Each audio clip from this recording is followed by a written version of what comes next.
پیغمبر له صلوات و سلام د خپل جګري دشمنانو لپاره رحمت. کوم خلکو چې د پیغمبر له سلام پسې تور راغسته ده داغه د جګر تګیو داغه په ناموس عملي کړي وي داغه ترونه مبارک شهیدان کړیو وګونه مبارک ته کړیو سینه مبارک ولا چا کړیو او د دوړو جهان سردار مبارک فرمایل کو دا قانون نه جوړې دي ما به حکم کړو چې زما با ترو دقه سپری دي چې دا ویني زوی داغه دا وخی مارغان خوري چې د قیامت په ورځ الله مان ته پوس کې یا محمد مان دې سره وړي دي او زه ورته وایم چې یا زما ربا استاد دې مخلوق د ججورونه زما دې تر دا لاش راغون کا مست په دین باندې خپل نسب او د ارث قربان راځي زما عزیزانو پیغمبر علیه الصلاۃ والسلام دشمنانو سره سم عملو اکرامه صاحب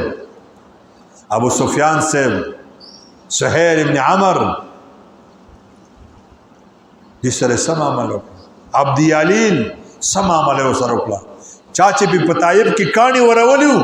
چې مدینه منوره ته راغی او مسلمان شو پیغمبر علیه السلام په مسجد نبوي شریف کې خیمه نصب کړه او ارماس کو تن بو جلاته او بیا به ورته ته یاد دي تا چې په ما پسې واړه پسې کړل زه دې په کانو وشتم هغه به جړل یا رسول الله دا قصه ما ته مکه وا زما د زړه د نشوي کوم ابو سفیان صاحب چې په هر معرکه کې ولاړ مخالف و چې مکه مکرمه فتح شو او حضرت عباس صاحب وی چې ما امان ورکړی دی ابو سفیان ته د دواړو جهانو سردار مبارک او فرمایي دادا یا عمي چې تا امان ورکړی زمونږ د طرف نه امان دی وی فرمایل ابو سفیان صاحب سردار دی عزت ورته ورکا پیغمبر علیه الصلاۃ والسلام اعلان وکړ او کم وخت اعلان کې الله اکبر چې د دواړو جهانو سردار د سپاسالار سره توري دي او هغه وطن د دیار نسکالا یا سکم 22 سال یا 23 سال پس داخليږي او دا ورته پته د چې زمون په کورونو دوی قبضه کړي مونږ دوی د وطن نشړلي او دوی زمون بچی شهیدان کړي زمون پسلونه تبا کړي مونږ به کور کړیو او پیغمبر علیه السلام په مکه مکرمه کې فاتحانه انداز باندې زی نن به د ناوګي استادانو ته پته ای چې چا منبر سے بل ووټ نه ور کړي تب زمانه د ناوګي په سپیل کې ډیوټي کې تاسو چملې ته بوزم چروړې ته کنه بوزم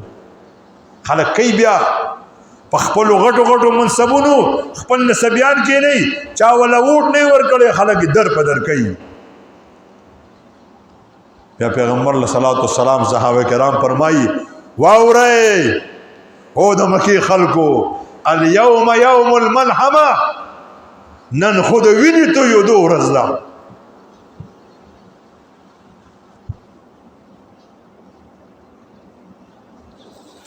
د دواړو جهانو سردار مبارک فرمایي لا لا لا لا لا لا لا اله الا الله وحده نصر عبده وحزم الاحزاب وحده لا لا لا لا اليوم يوم المرحمه واور خلکو نن د رحم ورځ او بیا د خلک ورته ولاړ دی چا چې بې کوره کړی و چا چې بې دره کړی و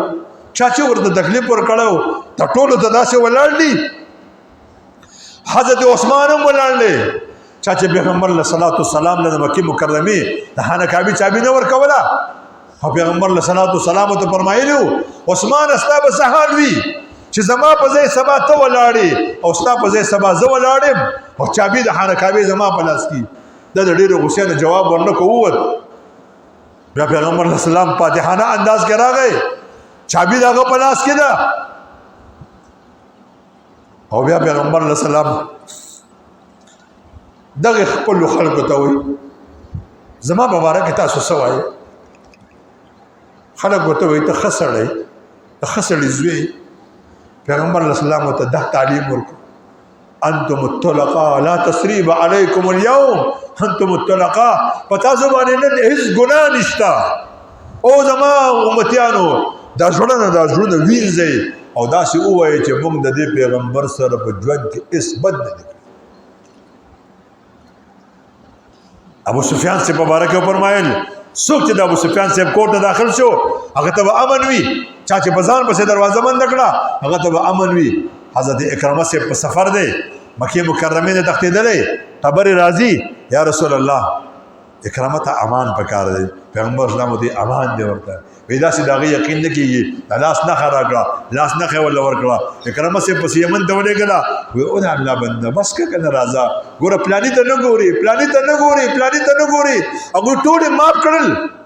ته چرته تختی د دې شفیق مهربان پیغمبر له چرته تختی؟ پیغمبر علیه الصلاۃ والسلام هغه زه یریګم ما ډیر بد کړی راځه زه ذمہ دار یم. او چې کله مدینه منوره ته رارسي بیا راځي رسول الله صلی الله علیه وسلم ته وایي زما خاوند را روان دی ته پس استقبال نه ځي او نه وګای والو چا پس استقبال لازم ما ته خود دې راځي زما مخلا فکر دې شوا خو قربان شم په دواړو جهانو په سردار وز رحمت للعالمین یم د کائنات. ز خپل امت ته خیر نشم کوله بدعای نشم کوله په خپل باندې تاریخ لیکلی دی چې دومره تیز منډه والا چې صادر مبارک هوا کولا او پیغمبر علیه السلام هغه ته فرمایي مرحبا بالمهاجر مهاجر د بار هر کله او بیا قانون جاری کو چې په کوم مجلس کې اکرمه ناستی د ابو جهل بد بنوي. قربان شم په داسې پیغمبر صلی الله علیه وسلم چې خپل دشمنانو د بار اعلان لا تسلیب علیکم